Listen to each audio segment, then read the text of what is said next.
ओम नमो भगवते वासुदेवाय नमः। नमस्कार। मैं ज्योतिषाचार्य वरुण प्रकाश ज्योतिष के आज के संस्करण में आपका स्वागत करता हूं। कुछ दिन पहले मैंने एक वीडियो बना के दिया था आपको कि महाराष्ट्र और झारखंड में जो चुनाव हो रहे हैं विधानसभा के, इसके क्या परिणाम आ सकते हैं ज्योतिष के निष्कर्ष के हिसाब से, ज्योतिष गणना के हिसाब से।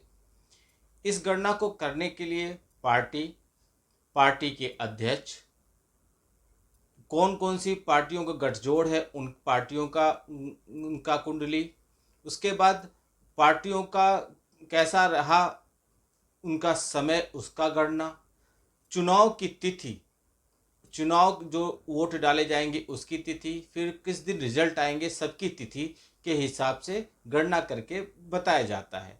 ज्योतिष शास्त्र में यदि आप गणना 50% से ऊपर 70%, 50% 70% भी अगर सही निकलती है तो बहुत सटीक माना जाता है। यह विश्लेषण, भविष्यवाणी जो भी की जाती है वो सही माना जाता है। आपको याद होगा कि कुछ दिन पहले, इसके पहले हरियाणा में चुनाव हुआ था, जम्मू कश्मीर में चुनाव हुआ था। हरियाणा चुनाव में ज़्यादातर सभी जगह सभी ज्योतिषाचार्यों ने और न्यूज़ वालों ने, एग्जिट पोल जो आते हैं, सभी लोगों ने यहाँ तक कह दिया था, क्लियर कर दिया था कि वहाँ पे कांग्रेस की सरकार बनेगी। लेकिन परिणाम उसके विपरीत आया। तो आज मेरा वीडियो इस विषय पे है कि जब सारे ज्योतिषाचार्य कह रहे थे तो परिणाम उसके विपरीत क्यों आया। तो इसके कई वजह होते हैं, उन वजहों पे मुझे नहीं जाना है। मैं ज्योतिष के वजह पे ही आपको चर्चा करूंगा। ज्योतिष के हिसाब से क्या वजह हो सकती है उसके बारे में आपको बताऊंगा। तो जब लोगों को ये वीडियो देख के या और ज्योतिषाचार्य के वीडियो देख के यह मालूम कर लेते हैं कि कौन सी पार्टी सरकार में आने की संभावना है, तो वह निश्चिंत हो जाते हैं। वह वोट डालने नहीं जाते हैं। उनको लग रहा है कि मेरे एक वोट डालने से क्या होगा, और हम अपना मताधिकार का प्रयोग नहीं करेंगे, एक आदमी नहीं करेगा तो उससे क्या हो जाएगा, सरकार तो बनी रही है, ज्योतिषाचार्य लोगों ने बोल दिया। तो अगर आप मताधिकार के, आपके जो मताधिकार का उपयोग है, इसका उपयोग अगर आप नहीं करेंगे, मत का उपयोग नहीं करेंगे, तो परिणाम बदल सकता है।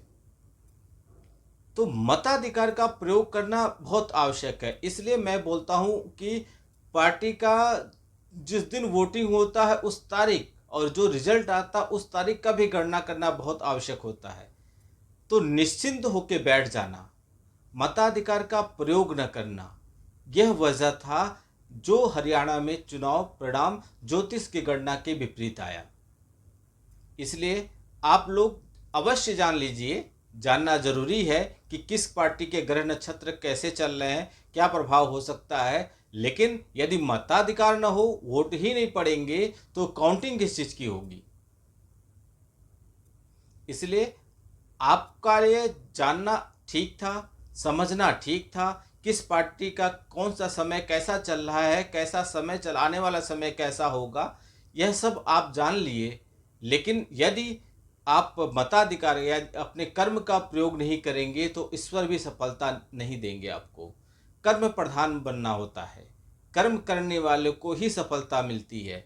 यदि कोई ज्योतिषाचार, हमारे पास बहुत लोग आते हैं, गुरुजी हम यह काम करना चाहते हैं, इसमें बताइए हम विजयी हो जाएंगे। तो देखिए, काम करने की शुरुआत कीजिए, तब हम आपको बता सकते हैं कि उसमें आपको कैसे चलना है और आप विजयी कैसे होंगे। जब आप कुछ कर ही नहीं रहे, पढ़ाई कर ही नहीं रहे और पास होने की उम्मीद रख रहे हैं, तो कैसे पास होंगे।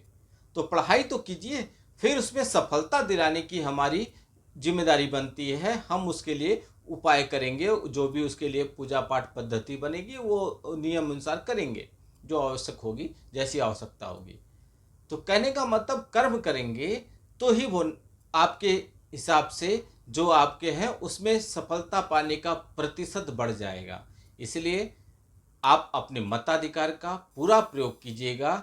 जो घटना इसके पहले वाले चुनाव में हुई थी, ऐसी इस चुनाव में भी न हो, ऐसी स्थिति न उत्पन्न हो जाए, इसका आप ध्यान में रखकर अपने मताधिकार का प्रयोग कीजिए। जान के निश्चिंत होके एक जगह बैठ मत जाइए।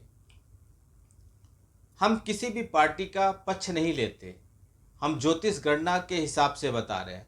मत का प्रयोग करना हमारा अधिकार है, सबका अधिकार है।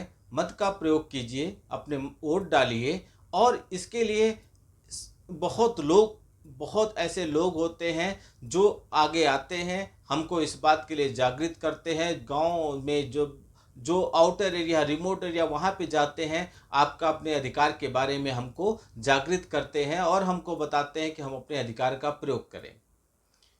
तो आप भी अपने मताधिकार का प्रयोग कीजिए, आप खुल के सामने आइए।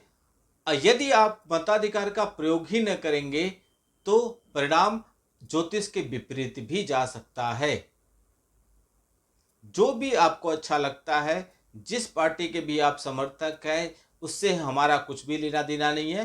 मेरा सिर्फ कहने का उद्देश्य यह है कि आपने देखा था इसके पहले हरियाणा में क्या हुआ है, उसका आप आकलन कीजिए, उस चीज को देखिए और खुल के इस त्योहार का आनंद लीजिए।